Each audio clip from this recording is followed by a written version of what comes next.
Although it might be significantly easier to travel all the corners of the world with modern technology, travel is certainly nothing new in the grand scheme of human existence. Indeed, many animal species regularly migrate long distances, whether it be to avoid the harsher seasons or for a more stable food supply. As humans followed the herds of grazing animals, first as prey and later as livestock, most humans lived nomadically or semi-nomadically, following the grazing herds as they sought new pastures. It wasn't until the invention of agriculture when humans first started staying still. As these settlements grew, they became a focal point for trade, talent, and certain resources. But not always every resource a city could need or a city could want. Luckily, there was an easier option: trading with other cities. But once you've already explored the region and have made friendly ties with those on the other side, how did these ancient peoples, from the grandest kings to the lowliest Drubinskis of the ancient world, reliably travel between their cities without the help of modern technology? Thanks to my generous supporters on Patreon for making this video possible. The earliest method of travel was, of course, just walking somewhere. Maybe running. One advantage of walking upright as opposed to on all fours is it allowed early humans to carry stuff whilst on the move, whether that be food or supplies or anything. This obviously had its limitations though, as humans aren't particularly fast or strong or endurant, which is where domesticated animals like the fast and strong horse or the strong and endurant camel or the fast and endurant sled dog came into play, not to mention oxen, cows, donkeys, or whatever cards the civilization was dealt for their starting region. To transport heavier loads, the wheel first showed up in around 3500 BC, attached to carts for loads too heavy to be carried atop even the strongest of horses and camels.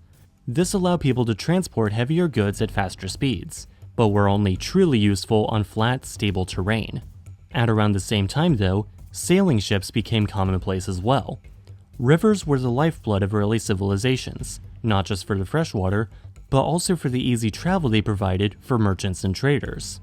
Sailing a ship requires much less muscle than having an animal pull a cart, especially considering how much more weight a ship can carry, and it was much harder to get lost on a river than in the open sea, especially in the days when the best way of navigating the open sea was just hugging the coastline. In ancient Egypt, this was no different, as saying Egyptian civilization revolved around the Nile would be an understatement.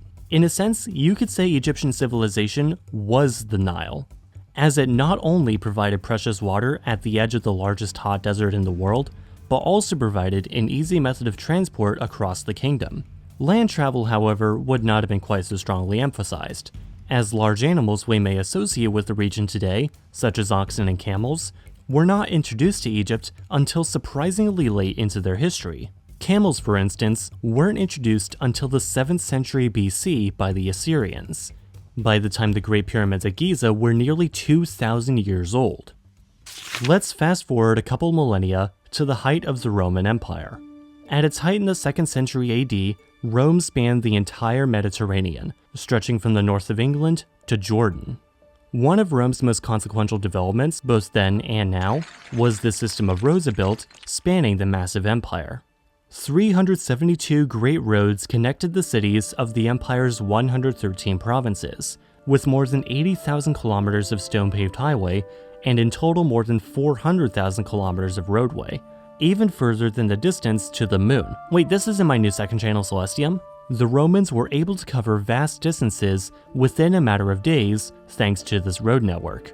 Using a system of special horse relays, similar in some ways to the Pony Express in the American West 1800 years later, the Cursus Publicus, a message could be sent from Rome to Lutetia, modern-day Paris, in only 7.5 days, which isn't half bad compared to a 14-hour driving time in the 21st century.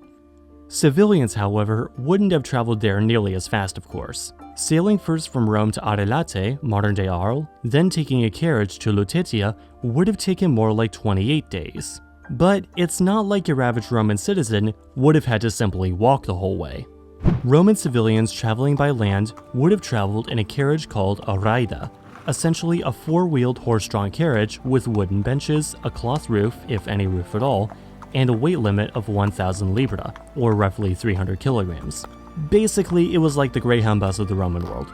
More wealthy Romans would travel in a similar carriage called a carpentum, which featured an actual rooftop, more comfortable seats, and an early form of suspension, because those roads were not smooth. Rest stops called mansiones, singular mansio, were situated roughly every 25 to 30 kilometers alongside a Roman road for rest and refreshment. Oftentimes more buildings would have been built around the mansio, frequently expanding into full-fledged towns of their own. Traveling by sea wouldn't have been quite as comfortable, but for many routes it would have been quicker. Passenger ships and cruise ships, however, weren't exactly a thing in ancient Rome. Thus, if a Roman who wasn't wealthy enough to own their own ship wanted to travel by sea, the best way would have been to negotiate one's way onto a merchant ship. Most of these travelers sat on the decks of these ships, bringing their own supplies including food, games, blankets, and often even tents, as the cabins were only available to those who could afford them. Traveling by sea was generally quicker and easier, but would not have been as safe during the winter due to the rougher waters, and thus these ships did not so often sail during the winter months. Nevertheless, traveling from Rome to Alexandria would have only taken about 14 days, and many of the cheapest summer itineraries from Rome to Londinium would have taken a traveler on a 39-day trek around Hispania and Gallia and into the open Atlantic.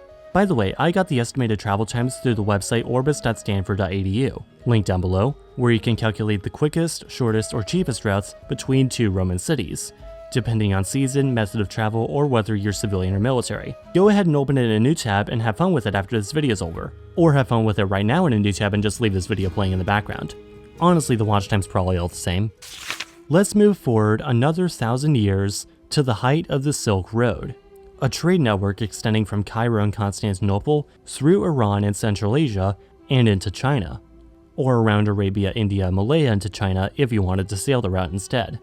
The Silk Road had existed for millennia, with its origins in the Persian Achaemenid Empire and its system of royal roads, and lasted all the way up into the Age of Discovery.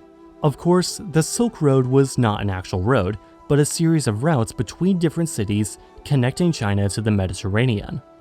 In place of wagons, though, would have been massive camel caravans, better adapted for traversing the often unforgiving terrain, flanked by some of the hottest deserts and some of the tallest mountains in the world. Larger caravans were also better at thwarting attack by thieves and bandits on the roadside. In place of the Roman mansiones were similar resting places called caravanserais, deriving from the Persian words for caravan and palace, where travelers could similarly recharge and recuperate for a fee. Most traders and caravans did not traverse the whole of the network, instead ferrying goods from one section to another and dropping off any extra goods at way stations to be picked up by other caravans for the next section. Effectively, trading across the Silk Road was more akin to these cities and kingdoms passing goods between each other on their way to Europe or China, and presumably wanting some of those goods for themselves along the way too.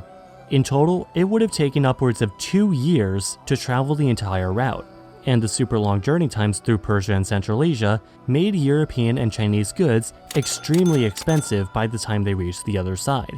In some ways, this was a motivating factor for later European empires setting up trading posts and colonies across Asia in the coming centuries. Whoops, you accidentally inspired colonialism! One of the many legendary travelers who did traverse the whole of the Silk Road, though, would be the Chinese Admiral Zheng He, a man who I've wanted to talk about on this channel for so long, and oh my god, finally, yes! Zheng He, born Ma He in Yunnan province in southwestern China, was a court official for the Ming Emperor Zhu Di, who in 1403 ordered the construction of a massive treasure fleet of trading ships, warships, and support ships to embark on a massive expedition throughout the South China Sea and the Indian Ocean, with Zheng He chosen as effectively China's ambassador to the known world. In total, the Grand Fleet encompassed a total of 208 ships, including 62 massive treasure ships and a total crew of 27,800. At the time, this was the equivalent of taking the entire population of Vienna and putting them on massive trading ships, and then adding another 3,800 people.